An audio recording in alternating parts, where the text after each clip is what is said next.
Hello and good evening. I'm Melisa Idris. Welcome to Consider This. This is the show where we want you to consider and then reconsider what you know of the news of the day. PKR will be heading into its most closely watched party elections at the upcoming party congress on the 24th of May. Now, Anwar Ibrahim is widely expected to retain his presidency unchallenged, but this will be his final term as the party constitution caps the president's tenure at 3 terms max. Now, this will make the race for the number 2 post all the more significant. It could determine who succeeds Anwar as the leader of PKR and could potentially be the next prime ministerial contender. So on the show tonight, we'll ask who might lead PKR after Anwar and what kind of party will it become? Joining me on the show to discuss this further is Dr Syaza Shukri, Associate Professor of Political Science at the International Islamic University, Malaysia, IIUM. Dr Syaza, welcome to the show. Thank you so much for joining me today. Based on the recent PKR divisional polls, I'm just wondering what those results reflect to you about the current internal dynamics and sentiment within the party, within PKR. Thank you, Melissa. Well, when we look at the results from the past few weeks, I think the clear signal that we can take out of it is that the people want change. Well, at least, PKR members, the grassroots members, they want change. We don't know why, because of course, there's no clear research on it yet, on why this happened. But from what we've gathered here and there, it's like there is a gap, I guess they might say, between the people and the current leaders that we are used to within PKR. Some of the things that we've been hearing is that, some of these people have gotten a promotion, and become a minister, and so they're no longer around, and things like, when they're around, they feel like they're no longer the same person that they were back then. So they're trying to send a message, basically, that this is not who we want, or at least at this point, this is not who we want to represent PKR, but we want someone new.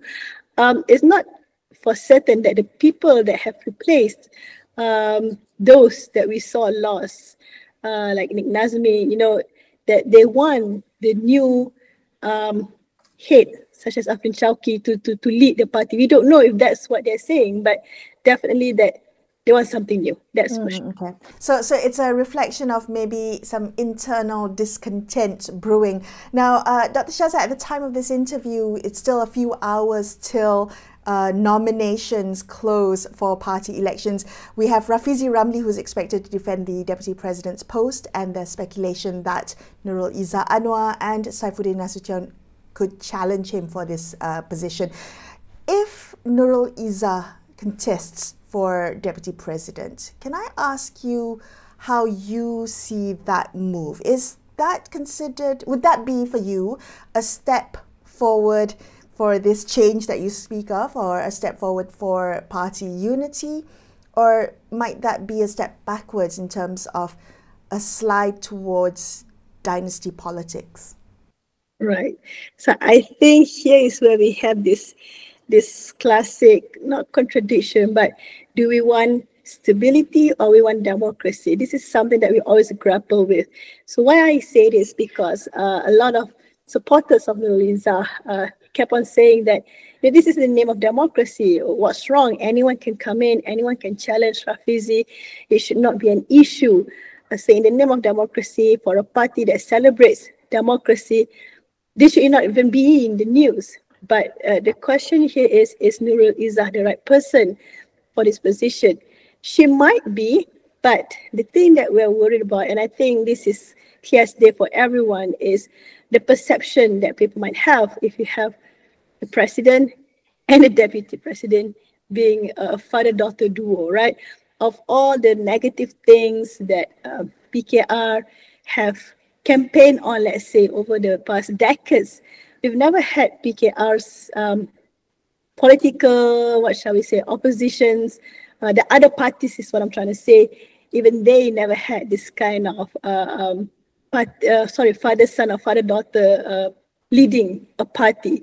So this party that's supposed to stand on reform, and then this is what going to happen? I don't know.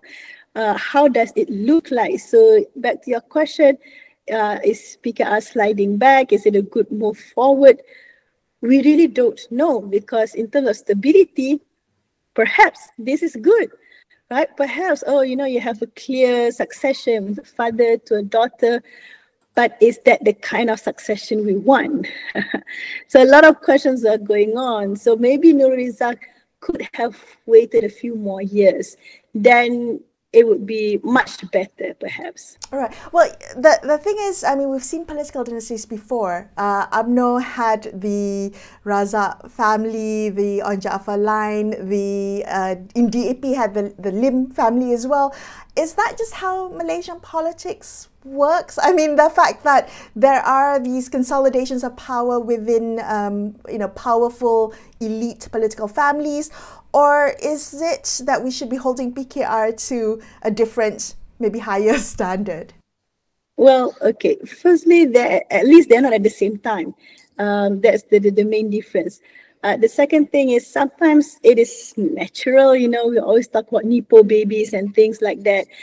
Is Izzah a Nipo baby? Perhaps, but the thing is, I don't blame her.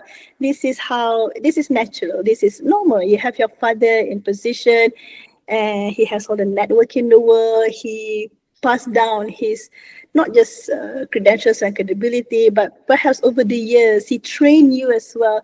So this is nothing new, not just in Malaysian politics. You can see all over the world, right? The best I can think of at the top of my mind now, George H.W. Bush, Bill Clinton. So it's always there. We don't say that it runs in the family, but it's just natural. But the thing is, we want to go into politics, you just have to be strategic about it. So we don't say, that's why I said, we don't say Nur Rizal cannot come and become number 2, but is this the right time for you to do it?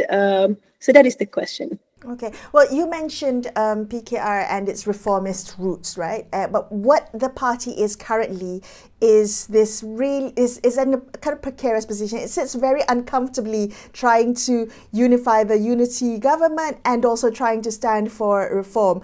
It's not quite this tension. I'm wondering whether you see this tension straining the party, whether it's reflected in the internal discomfort or internal discontent, and where do you see PKR today and where do you see it heading? This is a very difficult one. It's easier for me to answer about internal division, because I think that we can definitely see the best example. Of course, we can just look at Rafizi as a person, as a leader himself, right? It's been a very difficult journey for him the past few years, knowing what he have done, how he came about, and that the kind of relationship that we have in the unity government today. So it has been difficult, and it's not just Rafizi. Of course, I'm thinking of all PKR members that are not fully comfortable, but they support this out of convenience and for the sake of being in power and whatnot. So there's definitely tension. But the thing is, where PKR shall go from here, that is the bigger question. Is it really, because there's that duality that we need to think of again. If they continue with this relationship, with UMNO, this close relationship, there's a better chance for them to stay in power, to be in power. And in power, you can do a lot of the things that you've been talking about, reforms and everything else. But it would not be at the pace that you want.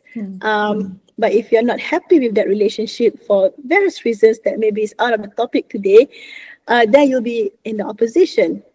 What can you do then? You can go back to what you were 20 years ago. You can just scream and shout and do all the things that perhaps PKR is good at, but would that lead to the changes that you really want to see? So this is the difficult question that I think PKR has to figure out.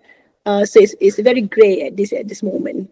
These party elections are really important because I think it sets the tone as to what we can expect from PKR headed into GE16. Now, you've been watching this party. What kind of leadership do you think PKR needs at its helm as it heads into preparations or the war room for GE16? The thing that came to my mind is that even before PKR, or let's say Pakatan Harapan, even had this marriage of convenience with UMNO and Barisan Nasional, PH itself still came out on top. Meaning that what I'm trying to say is that there are a lot of voters out there that want to see the idealism that PKR and PH claims to be fighting for. So if we talk about what they should think of going into GE16, maybe they should remember that. I think they've kind of lost that vision because, like I said earlier, for the sake of, okay, at least now we are in power, how do we continue? But they have to remember who they are, in the sense that people voted them because of those ideals, those vision, those reform promises. So back to the kind of leadership they need this kind of brave leader that can really bring back PKR back to its root, in the sense that do not be afraid, do not cower for the sake of, opportunities, but really stand your ground for what you really stand for. Do they have that leader? I think they do, but is that the leader that they're going to vote for? We don't know. Okay, Dr. Syaza, that was quite cryptic in the end. Thank you so much for joining me on the show. That was Dr. Syaza Shukri from IIUM. We're going to take a quick break here and consider this. We'll be back with more. Stay tuned.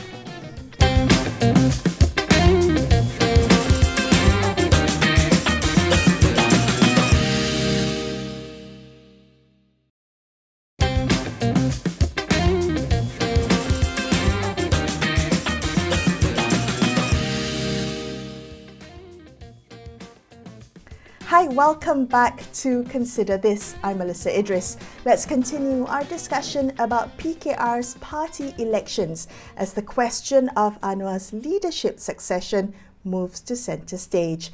As at the time of this recording, nominations are still open, but the speculation is that the current Deputy President, Rafizi Ramli, could be challenged by Nurul Izzah Anwar or the Home Minister Saifuddin Nasution Ismail. So joining me on the show now to discuss this further is Dr Azmi Hassan, who's a fellow at the National Council of Professors. Dr Azmi, thank you so much for being on the show with me today.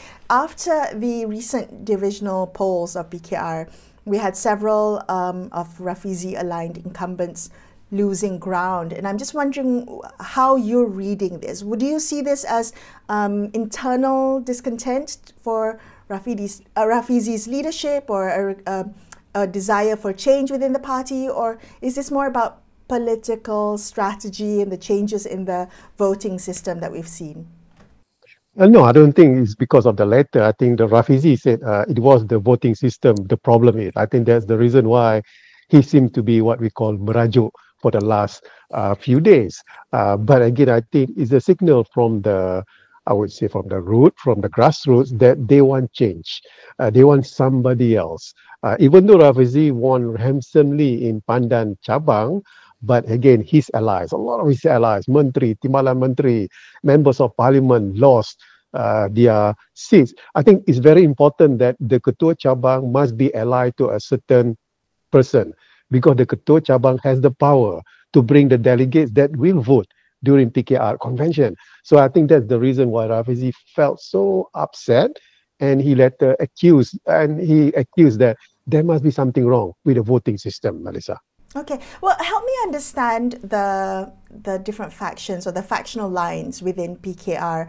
What differentiates the different factions, the different camps? Is it generational? Is it ideological?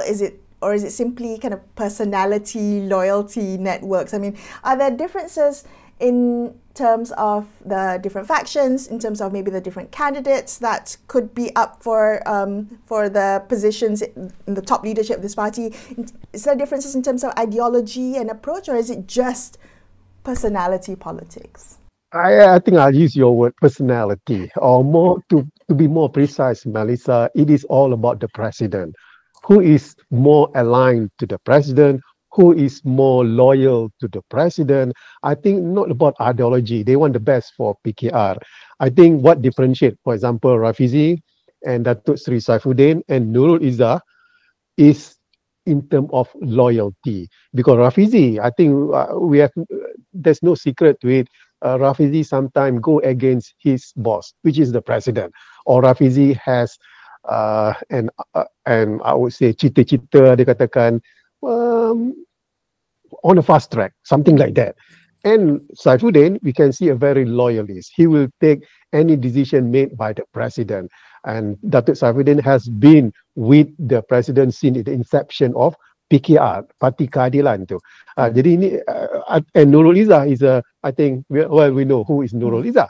So basically, Melissa, if I presume all three will contest and they have a choice, Rafizi, he is not parallel to sometime to the president, and Saifuddin, who is very loyal, and Nurul Izzah, as I see it, to be honest, Melissa, still not ready for this big position. I'm telling this, I know a lot of people won't be very happy, but I took the analogy of where Lee Kuan Yew want to appoint his son, Seng Long, as the prime minister. Some said, hold on, Mr. Lee Kuan Yew, Seng Long is too young, something like that. I think Seng Long waited for 6-7 years before took over from Goh Chok Tong, something like that, Melissa. Okay. Well, so I know there have been concerns about nepotism and political dynasties being built, but if you think about how much experience and how if you bring up age, you know how old they are, I think there's similarities between the three candidates. Should the voters, or should PKR loyalists, or should the members of PKR care about political dynasties if the candidate is competent and principled? Well, I think Saifuddin has hold the ministerial post for a number of years, 2 years, and Saifuddin also. But Nurul Izzah, in terms of political, I maybe sound like anti-Nurul Izzah. I'm not that, Melissa, but I'm trying to portray the general perception.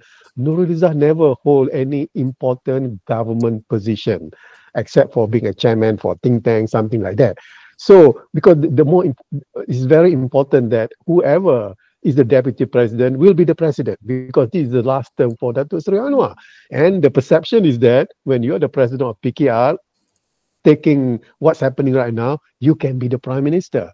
So I'm thinking about the prime minister. I'm thinking ahead, Melissa. I think that's the reason I said Melissa should, Nurul Izzah should be like Seng Long. Wait for another few years, your time will come. That's what my feeling. Oh, are there concerns, or should we be concerned about the creation or the cementing of a political dynasty within PKR? We've seen it before in DAP, in UMNO, but do we want to see it in a reformist political party like PKR? Is that a concern that you have, Dr. Azmi? Yes, that's a big concern, because they are a reformist party. So the president is the father and Nurul is the daughter. I think we just cannot avoid the nepotism stigma here. So I think PKR, being a PKR, I think they should fight for the ideal. Even though, let's say, Nurul Izzah is more than capable, yes, go ahead, fight for it, contest the deputy president. But I'm not that quite easy when Datuk Seri Samsul bring the support for Datuk Seri Anwar. Is this the green light from Datuk Seri Anwar? I don't think so. I don't think so, Melissa. So I think that's the uneasy part of it, Melissa. Okay. What's your sense, Dr. Azmi, of Rafizi's standing within the party? Do you see him having a bright future in PKR, given all the things that you said about the internal dynamics and maybe the sometimes not quite in alignment with his boss? Yes, Melissa, I think Rafizi being the scapegoat right now, I think he's the soft target. I think especially those who don't like PKR and UMNO include, use Rafizi as the scapegoat and punching back. That shows that he's doing something right. I think the problem of Rafizi is that he don't listen to the people. When he developed, I would say, any policy. No, I did ask him the question directly, face to face. Why be Rafizi? Don't you have to wait for a while for the people to accept certain policies. And he said, I don't have time for that. I think that's the problem with Rafizi when dealing with the people or the general population or the PKR grassroots. Well, you're absolutely right in pointing to the fact that this period of PKR, this PKR party elections, is important because it sets the stage of who will be the leadership in the top positions going into GE16. And I would like, Dr. Azmi, for you to maybe give your assessment of how PKR has been in the past 2-3 years of this unity government. It is, no longer that insurgent reformist party it once was, but it's also not a fully dominant ruling party. It's part of playing this coalition politics, trying to unify the unity government, also trying to promote reform. Many hats that it's trying to wear, sometimes competing interests. Where do you see PKR from the PKR of the past 2-3 years, and where do you see it heading into GE16? Well, to be honest, Melisa, this kind of government, federal government, what I mean is that is the best that we can have. It's something similar to Barisan Nasional for 6 decades ago, because I think PKR with Datuk Seri Anwar at the helm is able to gain the support from the Parti Malaya or Semenanjung, as the Sabah people call, and also from GPS and GRS. I think that is very, very critical for our stability. So I would say that, yeah, during the first year, there are some problems there, but coming to second year, Melisa, I think Dr. Seri Anwar learned how to handle this particular, because he has 18 or 19 different parties, Melisa. So I think Dr. Seri Anwar, PKR, has been doing a good job in terms of the stability of our nation. Okay, so if I may, Dr. Azmi, put you maybe on the spot and ask you, what kind of leadership lineup would you like to see PKR have helming at its top there to give it its best chance leading into GE16, given the shifting political landscape we have right now? Oh, you're not putting me in a position. I would love to answer that question, Oh, great. Melisa. Yeah, even though Datuk Seri Anwar said he hasn't sent his nomination form, I'm sure he'll be the president. So the deputy president, what I prefer is the loyalist, which is Datuk Seri Saifuddin Nasution. And why do you say that? Because for a party, you need a loyalist. Saifuddin has been with Datuk Seri Anwar, with PKR since day one.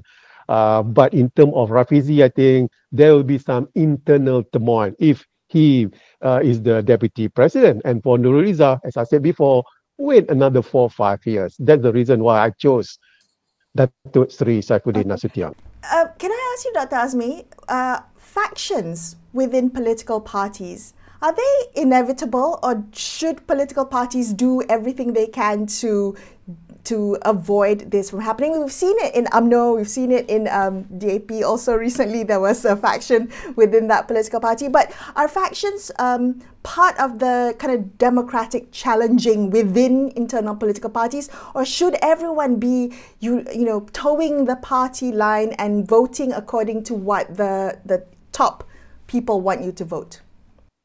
I don't know why you avoid mentioning PAS oh, yes. when talking about faction.